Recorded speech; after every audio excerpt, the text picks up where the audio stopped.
Como estuvimos hablando la semana pasada y hablábamos de Jonás, ese profeta, Jonás, que en vez de obedecer la voz, la orden de Dios, tomó la decisión de desobedecer, de huir, hubieron consecuencias, las sufrió él, las sufrieron los demás, y al final, después de todas esas consecuencias, él fue echado al agua. Intentaron llevarle a tierra, no pudieron, la única forma era tirarle por la borda. Y ahí se encontraba Jonás, dándose cuenta de que a lo mejor no era tan importante su pensamiento que lo que Dios quería, que las consecuencias de desobedecer eran importantes y que al final había que vivir una vida por y para el plan y el pacto de Dios. Y cuando es echado al mar, dice el versículo 17 del capítulo 1, pero Jehová tenía preparado un gran pez que tragase a Jonás, y estuvo Jonás en el vientre del pez 3 días y 3 noches. Y ahora vamos a leer todos juntos, de forma antifonal, el capítulo 2, voy a empezar yo con el 1, nos vamos a ir intercambiando, y el último versículo, que es el 10, lo leemos todos juntos. Dice así la palabra de Dios. Entonces oró Jonás a Jehová, su Dios, desde el vientre del pez. Invoqué en mi angustia a Jehová, y él me oyó. Desde el seno del Seol clamé, y mi voz oíste. Me echaste a lo profundo, en medio de los mares, me rodeó la corriente, todas tus ondas y tus olas pasaron sobre mí. Entonces, desechando soy de delante de tus ojos, mas aún veré tu santo templo. Las aguas me rodearon hasta el alma, rodeóme el abismo, el alga se enredó a mi cabeza. Descendí a los cimientos de los montes, la tierra echó sus cerrojos sobre mí para siempre, mas tú sacaste mi vida. Cultura, oh Jehová, Dios mío. Cuando mi alma desfallecía en mí, me acordé de Jehová, y mi oración llegó hasta ti en tu santo templo. Los que siguen vanidades ilusorias, su misericordia abandonan. Mas yo, con voz de alabanza, te ofreceré sacrificios, pagaré lo que prometí. La salvación es de Jehová, y todos juntos, y mandó Jehová al pez, y vomitó a Jonás en tierra. Amén. Nos podemos hacer una pregunta.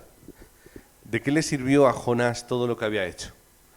¿De qué le sirvió a Jonás? ¿Merecía la pena no ir a Nínive para morir en el mar? ¿Merecía la pena no ir y predicar para estar en esa circunstancia? ¿Era eso era eso lo que Dios quería? ¿Que Jonás sufriera lo que había sufrido? ¿Que los pobres marineros sufriesen lo que estaban sufriendo? ¿De verdad era lo que Dios quería? ¿Debía ser ese el fin de un gran profeta? ¿Morir en el mar ahogado porque no le dio la gana obedecer la voz de Dios? ¿De qué le había servido eso a Jonás? Cuando estamos en momentos difíciles y complicados, siempre hacemos lo mismo. ¿Qué es lo que hacemos? Que alguien se atreva a decirlo. Cuando estamos en momentos difíciles y complicados, ¿qué hacemos? Oramos. ¿Por qué? Porque es el papá que nos va a sacar de ese hoyo. Porque es el que tiene poder para darnos ayuda. Es el que tiene la capacidad. Así que lo primero que hacemos, ¿qué es? Vamos a orar. Al igual que los hijos van a buscar a sus padres, nosotros vamos a buscar al nuestro. ¡Ay Dios esto! ¡Ay Dios lo otro! Pero no con lo peor, sino con lo más simple. ¡Ay Señor! ¿Dónde está mi teléfono? Que no lo haya perdido, por favor. No es una oración de esas clásicas típicas, ¿no? De sentarnos y ponernos las manitas y cerrar los ojos. Pero nuestra mente está orando, nuestro corazón dice, ¡ay Señor, por favor, que no se haya perdido! Oramos a veces por cosas tan simples, ¿no? ¡Ay, por favor, que gane esta noche mi equipo! La gente ora. ¿O no? Claro que oran. La gente ora por esto y por otras tantas cosas. Que claro, yo imagino a Dios diciendo, ahora ¿con quién voy? ¿Con los que oran de un lado o de otro? Pero la primera reacción que tenemos ante todo siempre es orar. Jonás lo hizo. Si leemos el texto, el primer versículo, entonces Jonás oró a Jehová. ¿Por qué? Porque era lo que tocaba. Señor, te he desobedecido, te he dado la espalda a sabiendas. Y ahora cuando me encuentro en un problema, ay Señor, líbrame de lo que yo me he buscado. No había olvidado quién era. No se había olvidado que era un profeta. No se había olvidado que era un hijo de Dios. Podría no ser en ese momento un buen hijo, pero era un hijo de Dios. Su identidad estaba clara, pero también sabía a quién estaba orando. Y aunque rechazaba la orden que le había dado y su propósito, reconocía su poder y su autoridad. Era una reacción normal en esos momentos. Cuando estamos en momentos de angustia, ¿de qué nos acordamos? De lo que de verdad importa y es relevante. Si mañana se incendia nuestra casa, ¿qué es lo primero que hacemos? ¿Familia? ¿No? ¿Hijos? Y después, si tienes un momentito, ¿qué haces? Lo más importante, es decir, no sé si el dinero, no sé si recuerdos como fotografías antiguas, de las que no están en el teléfono, no están. ¿Qué es lo importante? No sé qué habéis dicho, no lo quiero escuchar. Vamos a lo que es importante, a lo que es relevante para cada uno y a lo que cada uno le da valor, ¿no? Nosotros, ¿a qué le damos valor en nuestra vida? Cuando llegan momentos difíciles, ¿qué hacemos? Tenemos que recordar que solo Cristo es la respuesta. Cuando tenemos un problema, ¿qué hacemos? ¡Ay, Cristo es la respuesta! No soy yo la respuesta, no es la persona que tengo al lado la respuesta. ¿Cuál es la respuesta? Que yo tengo a Cristo, que solo Cristo es necesario, no necesito nada más. Me concentro en eso y además que Cristo es suficiente. Es la respuesta, es necesario, pero además es absoluto, es suficiente. Solamente necesito esto. Jonás oró, Señor, me di cuenta de que al final eres tú, solo eres tú, tienes tú todo el poder para sacarme de esta. En momentos de dolor aprendemos cosas, de que el Evangelio es lo que tiene respuesta y no nosotros, de que no somos nada, no tenemos poder ni tenemos capacidad, de que al final el Evangelio es el motivo correcto para todo. Nos damos cuenta cuando llegan los desastres, ay, es verdad, es que qué cabezón soy, invirtiendo mi tiempo, mi vida, mi economía en cosas que no tienen valor, no tienen sentido. Nos damos cuenta de que el verdadero motivo para vivir y morir es para Cristo. No para otra cosa. Como antiguamente el valor del guerrero, ¿cuál era? No era morir en la cama, no era morir de enfermedad, no era morir por una caída, era morir en combate. Había civilizaciones donde pensaban que el buen guerrero que moría en combate tenía el honor de una vida mejor. Allá, más allá. Era el pensamiento normal, el verdadero honor. ¿Cuál es? Morir mientras que hago lo que de verdad tiene valor. Nos damos cuenta cuando morimos al final de qué? De si nuestra vida es valiosa o no lo es para Dios, en términos prácticos y útiles en el campo. Pero ¿de verdad tenemos que sufrir para aprender esto? ¿De verdad tenemos que sufrir en nuestra vida para aprender estas cosas? Pues sí, a veces sí. A veces tenemos que sufrir. A veces tenemos que pasar por tempestades, por naufragios, por momentos donde me ahogo, para darme cuenta del valor de las cosas, para darme cuenta de dónde estoy y de lo que estoy haciendo. Este es uno de los motivos por los que, gracias Padre, porque a veces permites cosas. Porque a veces permitiendo cosas, yo aprendo. Un problema es una respuesta. Es una bendición. Es una oportunidad.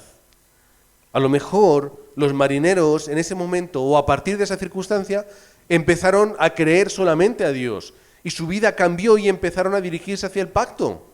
Porque dicen ahí que hicieron ese voto, ¿no? el voto al Dios verdadero, al Dios de este Jonás. No lo sé de qué sirvió, pero por lo menos sirvió para que el mensaje del Evangelio, el mensaje del pacto de Dios, llegase a Nínive. Pues gracias, Padre, por esto. Gracias, Padre, porque no hay nada que pueda pararte. Yo no quiero ser un estorbo. Yo quiero estar en sintonía con el pacto de Dios. Y si Dios tiene que enviarme algo, pues tendré que aprender, tendré que darme cuenta de algo, tendré que cambiar cosas en mi vida, tendré que mejorarlas.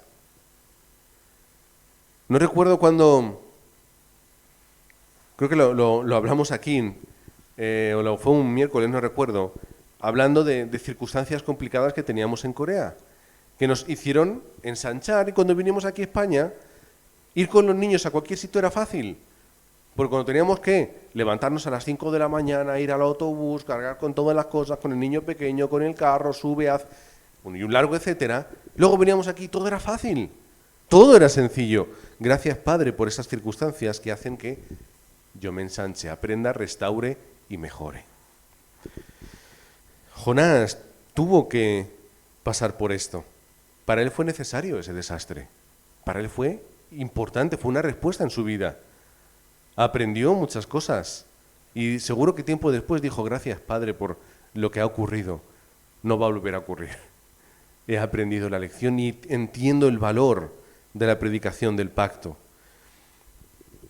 Para eso tenemos que dejar de ver desastres y vamos a ver el plan de Dios. Vamos a dejar de ver, como dice el apóstol Pablo, lo que es obvio a nuestros ojos para ver lo que es verdadero, lo que no podemos ver y lo que es real. Vamos a dejar de quedarnos en el sufrimiento para empezar a entender cuáles son las respuestas y cuáles son las oportunidades. Esto que a mí me molesta, que me resulta desagradable o que no me apetece, ¿cómo puedo aprovecharlo para el Evangelio? Sí, me molesta, ya, pero como que a mí me moleste algo no tiene ningún valor, más que para mi propio ombligo, pero como mi ombligo no es el centro del universo, es Dios, no importa. Es que esto me resulta muy trabajoso. Ya, pero es que no importa. Esfuérzate y sé valiente. ¿No te dice Dios eso? ¿Qué es lo que tenemos que hacer? Entender las circunstancias de la forma correcta. Si Jonás hubiese mirado a Dios y hubiese dicho, Dios malo, que no eres bueno, que no me quieres, no me respetas, no me cuidas, mira lo que encima me ocurre, que yo me quería ir de vacaciones a Tarsis y me tienes que traer una tempestad, envía a otro, tienen muchos. Dios malo. Pero no hizo eso Jonás. Jonás entendió. El problema lo tengo yo. El problema no es de Dios. El problema no es Nínive, soy yo el problema. El problema es lo que tengo guardado en mi raíz y es mi naturaleza. Yo soy el problema. ¿Por qué entonces soy tan sensible a esto? ¿Cuál es mi problema? No, es que el otro me ha dicho. Bueno, pero su problema tendrá para decirme estas cosas, o para hacerme esto, o para contarme tal cosa. ¿Por qué esta persona hace esto? Pues que reciba gracias a otra persona. Será por Génesis 3, será por sus problemas, será por sus heridas. Pero yo tengo que ser fuerte. Tengo que ver esas respuestas. Si hiciéramos las cosas a la primera, segundo punto, ¿qué hubiese ocurrido si Israel lo hubiese hecho todo bien desde el principio? Ni desastres, ni cautiverios, ni guerras, ni colonizaciones. Si Israel hubiese sido una nación enfocada solo en el pacto para alumbrar y ser de bendición a las naciones, Dios no hubiese tenido que traer tantas cosas.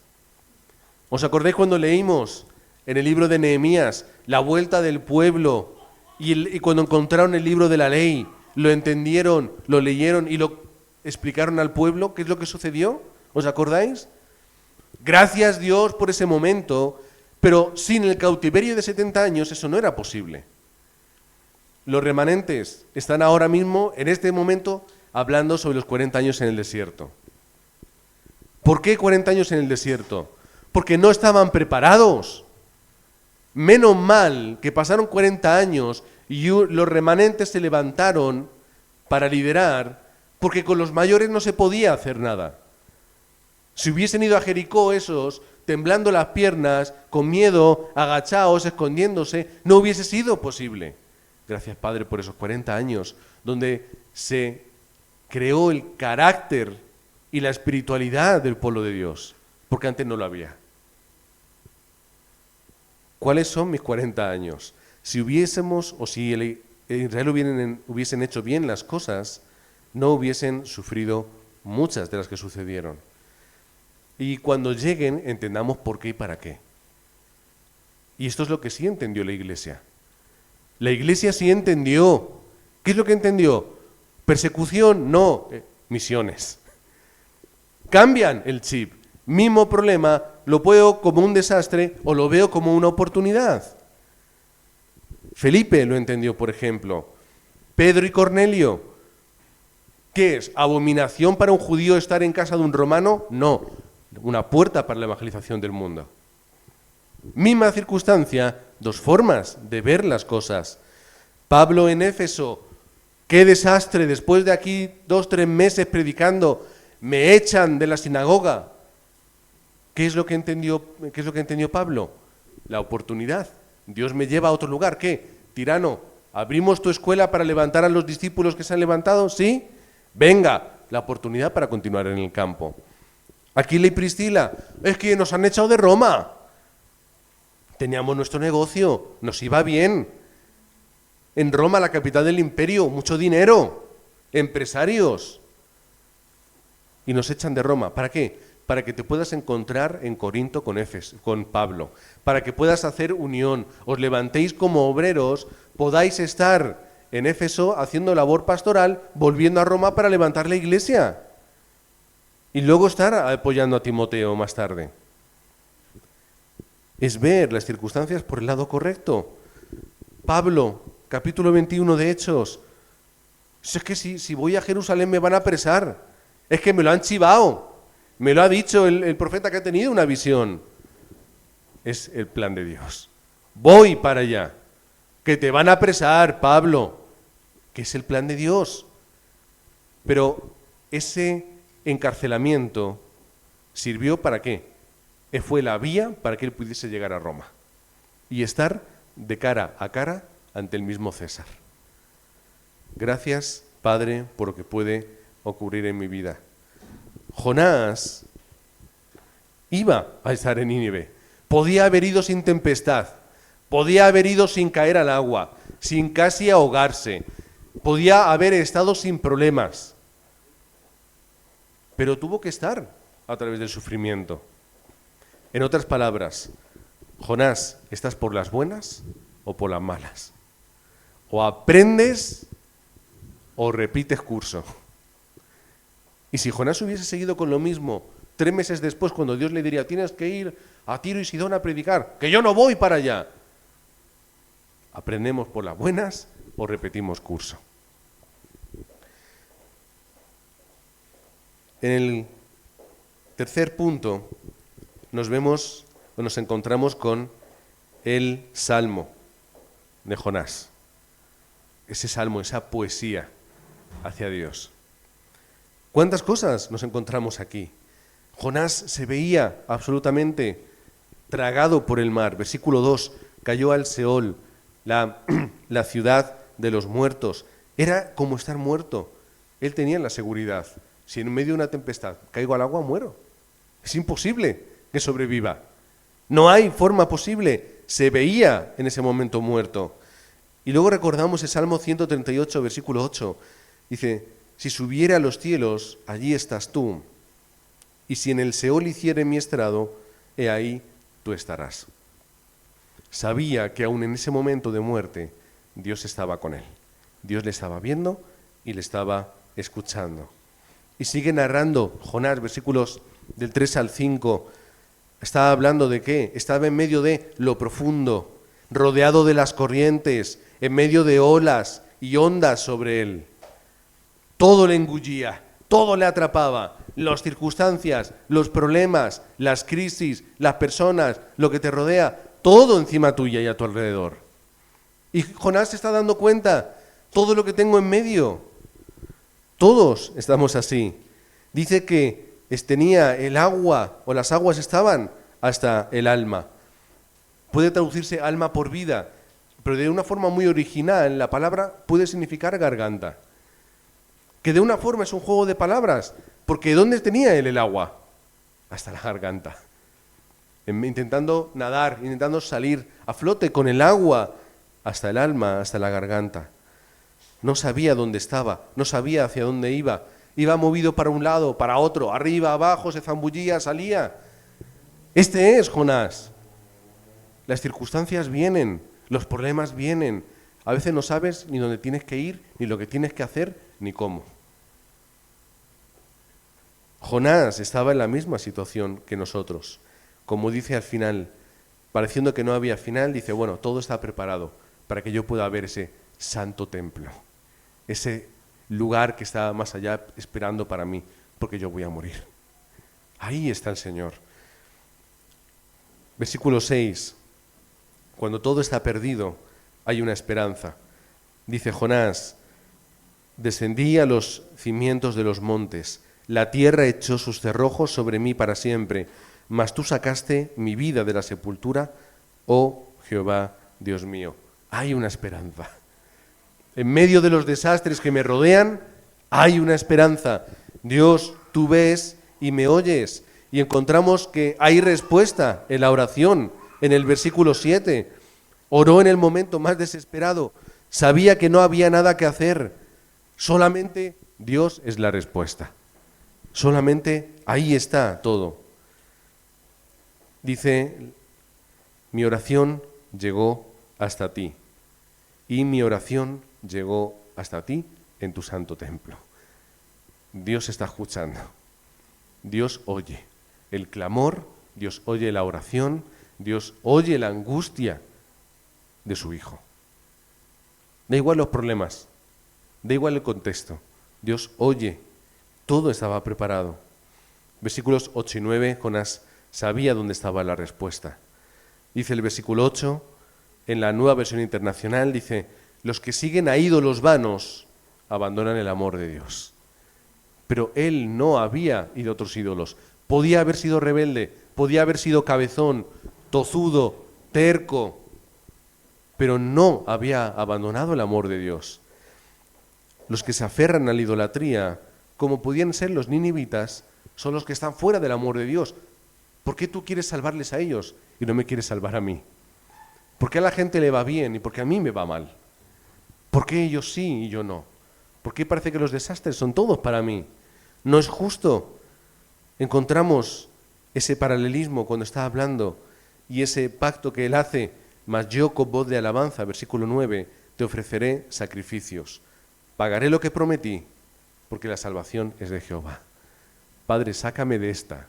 Yo te voy a hacer sacrificios, voy a darte culto. Porque la única salvación la encontramos en el Señor. Cuando se completaba un voto en Israel, se hacían ofrendas para honrar y para adorar a Dios, ofrendas de paz.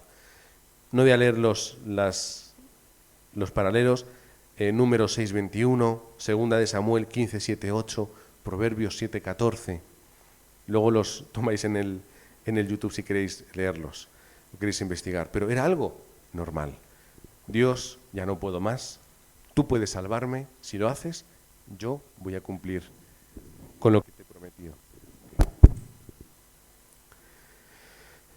Dice la palabra, versículo 10, y mandó Jehová al pez y vomitó a Jonás en tierra. Cómo me gusta cómo termina este capítulo. ¿Cómo termina? Con una orden. Porque Dios ordena y lo que ordena se cumple. Porque Dios ordena, háganse los cielos y la tierra y se hacen. Dios ordena, el ser humano se creado y se crea. Dios ordena, Jonás, vas a salir del agua. Jonás sale del agua. Muchos dirán, bueno, es que lo del pez, una ballena, es que las ballenas tienen la garganta muy pequeña, así de pequeña, no importa cómo fue, no importa la circunstancia, si fue en el estómago, si fue en la boca, como dicen otros, es un símil en el que él estuvo no tragado por una ballena, sino por el mar. Me da igual. ¿Qué es lo importante? Que cuando Dios ordena lo que parece imposible y destinado a morir, se salva. Dios ordenó que Jonás fuese depositado en tierra, pero hubo otra orden más, que no la hemos leído. Pisamos el capítulo 3. Vino palabra de Jehová por segunda vez a Jonás, diciendo, levántate y ve a Nínive, aquella gran ciudad, y proclama en ella el mensaje que yo te diré. Otra orden. Otra orden. Dios tiene poder y autoridad. Gálatas 3, 20 al 21, dice, y aquel que es poderoso para hacer todas las cosas, mucho más abundantemente de lo que pedimos o entendemos, según el poder que actúa en nosotros, a Él sea la gloria en la Iglesia en Cristo Jesús, por todas las edades, por los siglos de los siglos. Amén. Es la conclusión final, la despedida y la doxología de esta carta, pero me quedo con el versículo 20, aquel que es poderoso para hacer todas las cosas mucho más grandemente de lo que yo soy capaz de pensar y de querer. Este es el Dios en el que creía Jonás y es el Dios que ordena y obra en el campo. Romanos 1:16, la primera parte, a la verdad no me avergüenzo del Evangelio, pues es poder de Dios para salvación a todos los que creen. El Evangelio es poder, la palabra es poder. Dios lo ha depositado ahí para que yo pueda tener poder y autoridad en el campo. Dios levanta a Jonás como un profeta con poder y autoridad para obrar en su nombre. Pero ¿hay profetas en este tiempo? No como los de antaño. Hay gente que dice que es profeta. Hay apóstoles en este tiempo, también los hay que se llaman apóstoles, pero no como los apóstoles que Dios levantó, que Cristo levantó. ¿Qué quiere decir? Que ya no necesito eso. Yo ya tengo la respuesta absoluta a través de la palabra y en Cristo. Que ya la palabra ya está depositada en mi vida. El poder de Dios ya está en mí. ¿No dice la palabra que yo soy templo de Dios y que el Espíritu Santo mora en mí? Ya tengo todo eso en mi vida. Así que, de la misma forma que Dios tuvo el poder para hacer innumerables cosas, de las cuales he escrito aquí unas cuantas, pero que ya no voy a leer, porque ya todas las sabemos, Dios tiene el poder para hacer de mí alguien útil. Y de la misma forma que hemos leído que Dios ordenó y obró de muchas formas en el Antiguo Testamento, Dios ha ordenado y obrará con seguridad que yo voy a ser un remanente que perdure, que continúe y que levante a discípulos. ¿Qué es lo que Dios ordena? Hechos 1:8. Me seréis testigos hasta el último de la tierra. ¿Qué es lo que Dios ordena? Este evangelio va a ser predicado en todas las naciones. ¿Qué es lo que Dios ordena? Yo voy a estar todos los días contigo, no te preocupes. ¿Qué es lo que Dios ordena? Ve y haz discípulos. ¿Qué es lo que Dios nos ordena? 3 cosas para englobarlas todas. Primero, Primera de Pedro 1:15. ¿Qué nos dice Primera de Pedro 1:15? Sed santos. Vamos a leerlo en otro texto y Pablo lo explica muy bien. Filipenses 1:27. Solamente que os comportéis como es digno del Evangelio de Cristo, para que, o sea que vaya a veros o que esté ausente, oiga de vosotros que estáis firmes en un mismo espíritu, combatiendo unánimes por la fe del Evangelio. No perfectos, unidos, fuertes dentro del pacto, haciendo la evangelización. Esto es ser santo. Apartado para mí, no. Para lo que me apetece, no. Para lo que el mundo quiere, no. Para Cristo. Sed santos. De hecho, la palabra santo es una palabra común para todos. En la palabra de Dios nos llama a todos santos. Pero no soy San Jonatán o San Basi o San quien sea. Soy santo, ¿por qué? Soy apartado para Dios, un hijo suyo para hacer la evangelización del mundo. En segundo lugar, la segunda gran orden, vive en el Evangelio. Es decir, no vivas por tus fuerzas, vive en la gracia.